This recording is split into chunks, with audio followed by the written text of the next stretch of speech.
It was 2:43 a.m. The baby had been crying for what felt like forever. Wine changed her diaper, feed her, bub her, sang lullabies till her throat ached. Just like every single time, still the cries only got louder. Wine's back began to hurt, her breast began to sting again. Her eyelids burned from lack of sleep and dried tears exactly like how it was before. Wine swayed with her in her arms, whispering desperately, "Please, baby girl, please. Why can't you sleep and let mummy sleep?"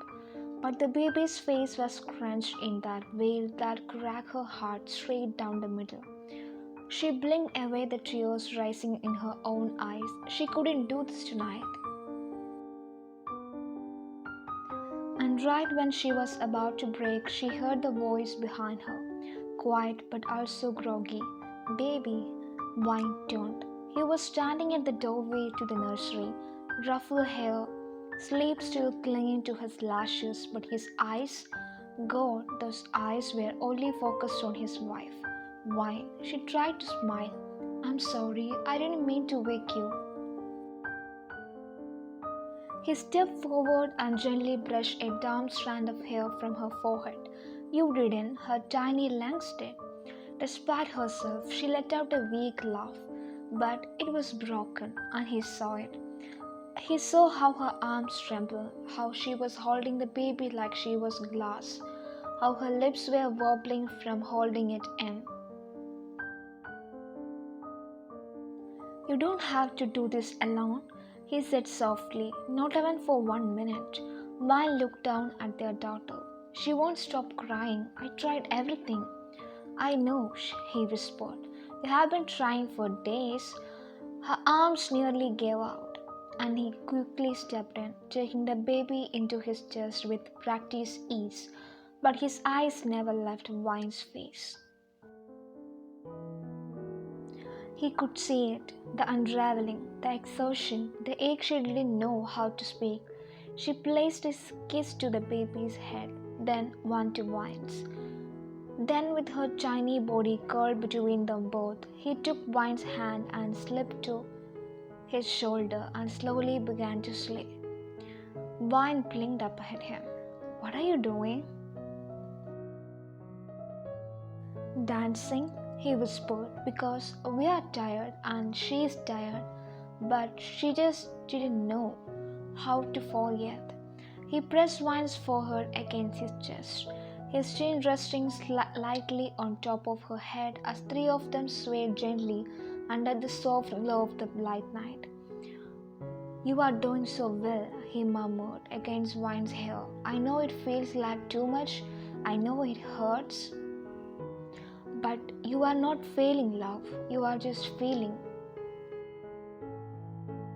"I can't even calm my own baby," she whispered, and her voice was cracking. He shook his head slowly, still rocking.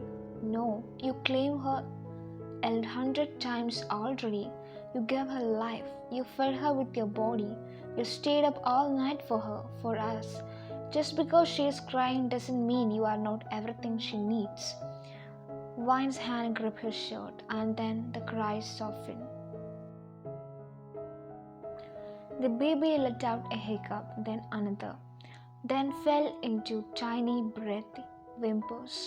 They both stopped moving, frozen, not daring to breathe, and then silence. Vine looked up at him in disbelief. He smiled sleepily. "Told you, we just needed to dance it out." Vine giggled badly. "Is that in the parenting manual?" "No, that's from the I would do anything to see you smile again chapter." She leaned onto him, burying her face into his chest. "I don't deserve you." He kissed the top of her head. "You deserve more than me. But I'm not going anywhere. So you are stuck with that what you have got." She looked up at him and tears caught in her lashes.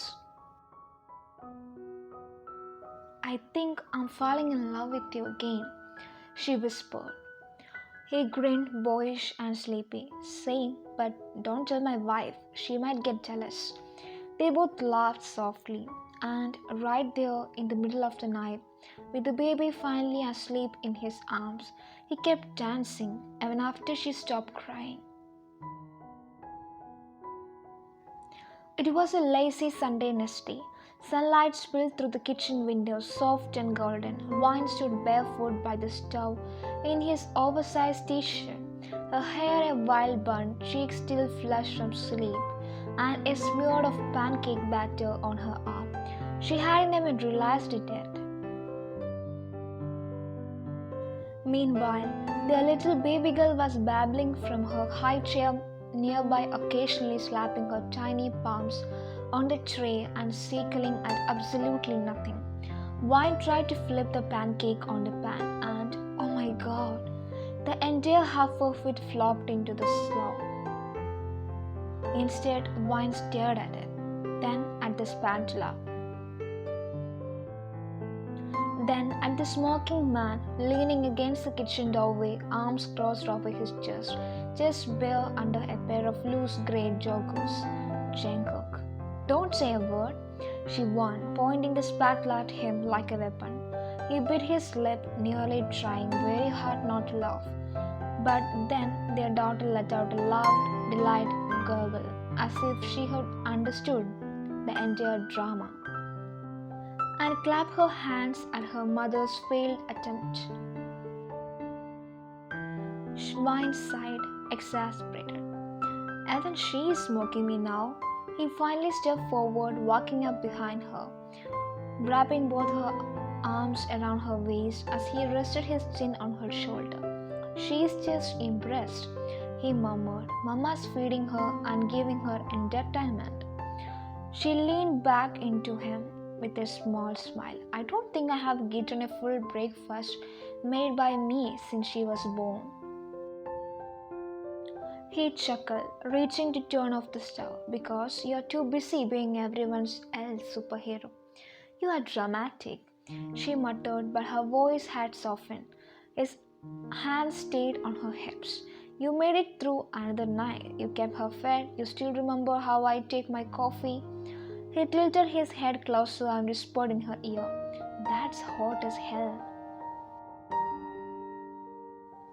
She turned slightly to look at him. What? Pancakes and sleep deprivation turn you on now? He grinned, eyes sparkling. No, you do. This version of you. The messy, sleepy, fierce, gorgeous woman who just became a mum and still make my heart do that dumb fling thing every time she walked past. She blinked at him, heart suddenly too full. But I'm so tired, she whispered, and still so sexy, he said instantly, brushing his nose against her temple. Seriously? Have you seen yourself? That little drool stain on your shirt? That batter on your elbow? You are killing me. She laughed through a sudden teary giggle. You are insane. He turned her around to face him. No, I'm obsessed. Then, with their daughter still babbling behind her, he leaned in and kissed Wine. Soft, slow, grateful, like he had all the time in the world just to kiss her like that. When he pulled back, she whispered, We are gonna burn the rest of the pancakes. We will survive, he murmured. You taste better anyway. She swatted him playfully, cheeks burning. There is a baby in the room. She can't even sit up straight. I think we are safe. Just then, a wet raspberry sound echoed from the high chair. Their daughter blinked at them both and then let out a loud giggle like she knew she was the star of the show. Wine turned to her. Did you just fart and laugh about it? Jungkook leaned in, grinning. She get that from you. She rolled her eyes and hit his stomach with her elbow. Oh, stop it. He smiled at her and gave her a wink. Few days later, it was finally quiet. The soft creak of the rocking chair had slowed, the lullaby had faded from her lips, and their little girl, her sweet, stubborn, giggly miracle, was now asleep in her crib. Cheeks flushed, lashes fluttering. Wine stood still for a moment, just watching her. Her arms were aching and her back were hurt, but her heart Her heart felt raw and stretched, like it had been working non-stop for days without a pause. Wine pulled the blanket up to her tiny chin, brushing her fingers over her soft curls, and whispered, "Good night, my little chaos." Wine turned around slowly without waking her, and Jungkook was already waiting in the hallway, leaning against the door frame. He didn't speak, not yet, just held out his arms. She walked straight into them like she belonged there, because she did. He hugged her tighter than usual, one of those hugs where his whole body curved around hers, like a sheet, like a heaven. "You okay?"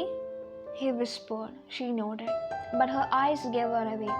"Hey," he gently cupped her face. "You don't always have to be okay, you know." She blinked back the sudden sting into her eyes. "I just don't even know why I feel like crying."